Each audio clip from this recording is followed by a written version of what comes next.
Halo semua, balik lagi di channel Teraokun.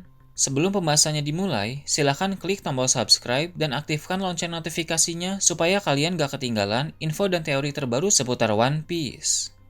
Buat kalian yang mau informasi tambahan soal SBS atau databook, kalian bisa follow Instagram Teraokun. Di sana admin akan memposting soal SBS, databook, dan berbagai teori singkat.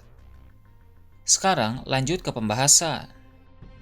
Manga One Piece Chapter 1094 telah terbit dan memperlihatkan berbagai hal menarik. Dalam video kali ini, channel Teraokun akan membahas tentang chapter terbaru ini dengan memberikan pendapat dan juga beberapa teori.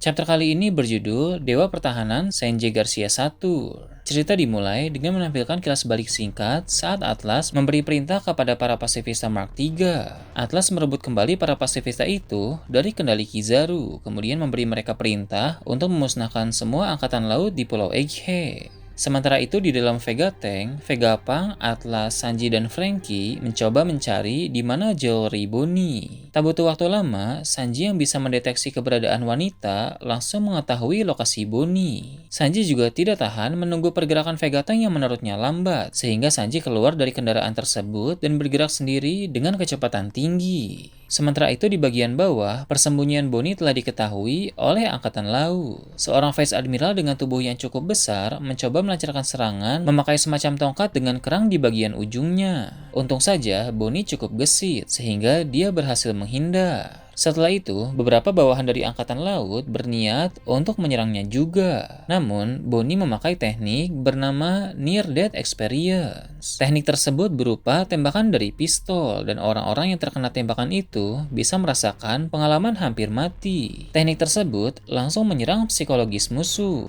Setelah itu, Bonnie mencoba berlari untuk menjauh dari pasukan Angkatan Laut. Tapi ada pasifista Mark III yang muncul di hadapannya. Ternyata, pasifista yang satu itu sedang dikendalikan oleh seorang Vice Admiral bernama Bluegrass. Vice Admiral tersebut mengonsumsi buah iblis yang membuat dirinya bisa mengemudikan apapun. Jadi, walau para pasifista telah berada di bawah perintah Atlas, tapi Bluegrass bisa menunggangi salah satu dari mereka dan mengendalikannya. Bonnie pun tak bisa berbuat apa-apa di hadapan pasifista, sebab dia langsung teringat Kuma. Pasifista itu menembakkan laser atas perintah Bluegrass, tapi Sanji datang tepat waktu dan menyelamatkan Bonnie. Sanji mengangkat tubuh Bonnie lalu menghindari laser tersebut. Kemudian, Vice Admiral bertubuh besar tadi mencoba untuk menyerang Bonnie lagi dengan teknik yang bernama Raccoon Hammer. Namun, karena Bonnie sudah bersama Sanji, maka Sanji bisa membawa tubuh Bonnie untuk menghindar dan menjauh. Setelah itu, Vegapunk yang sedang mengendarai Vega Tank muncul di sana. Dia memanggil Sanji dan Bonnie untuk segera masuk ke dalam.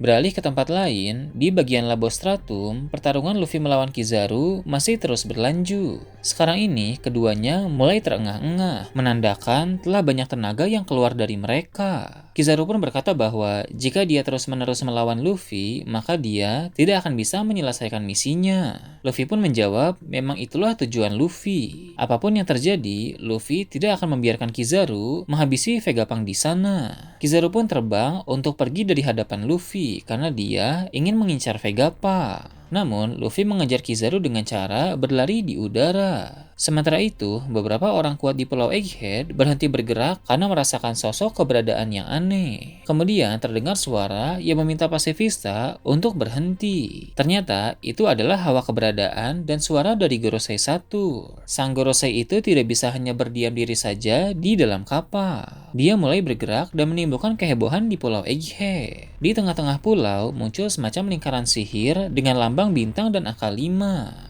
Di sekitar lingkaran itu muncul ledakan api yang disertai dengan petir hitam. Seseorang dari Angkatan Laut pun memberi pengumuman bahwa Gorosei Saturn akan segera muncul di Pulau Egghead. Diperingatkan bahwa marinir dengan pangkat yang rendah tidak boleh melihat langsung Gorosei tersebut. Setelah itu, dari lingkaran sihir tadi, Gorosei Saturn pun muncul. Kemungkinan besar Gorosei Saturn mengonsumsi buah iblis Zoan mitologi sebab dia muncul dalam bentuk perubahan. ketika ada seorang marinir berpangkat rendah yang melihat langsung Gorosei Saturn, kepala marinir itu langsung meledak. Hal tersebut menegaskan bahwa sang Gorosei itu benar-benar sosok yang berbahaya. Wujud perubahan Saturn pun terbilang mengerikan. Dia memiliki kaki laba-laba mirip seperti Black Maria. Pada bagian kaki itu terdapat semacam motif api. Kemudian, bagian rambut, janggut, dan kumis Saturn tampak seperti awan yang meleleh. Sedangkan untuk kepala Saturn terlihat seperti manusia, hanya saja hidungnya membesar dan dia memiliki 2 tandu. Lalu, Saturn pun memiliki awan hitam mirip seperti Rob Lucy dalam mode Awakening. Hal itu menandakan bahwa Gorosei Saturn merupakan pengguna buah iblis Zoan yang telah mencapai tahap Awakening. Apa nama dari buah iblis Saturn memang belum dikonfirmasi, namun melihat bentuk dari perubahannya, kemungkinan besar Saturn adalah pengguna kekuatan buah iblis Zoan mitologi Ushi-Oni, makhluk dalam cerita legenda dan mitos dari Jepang. Pada lingkaran sihir tempat berdirinya Gorosei Saturn, ada angka 5. Sepertinya itu adalah peringkat dari para Gorosei, yang berarti di antara 5 orang Gorosei, Saturn adalah yang paling rendah, sedangkan 4 Gorosei lain kekuatannya lebih tinggi dari Saturn.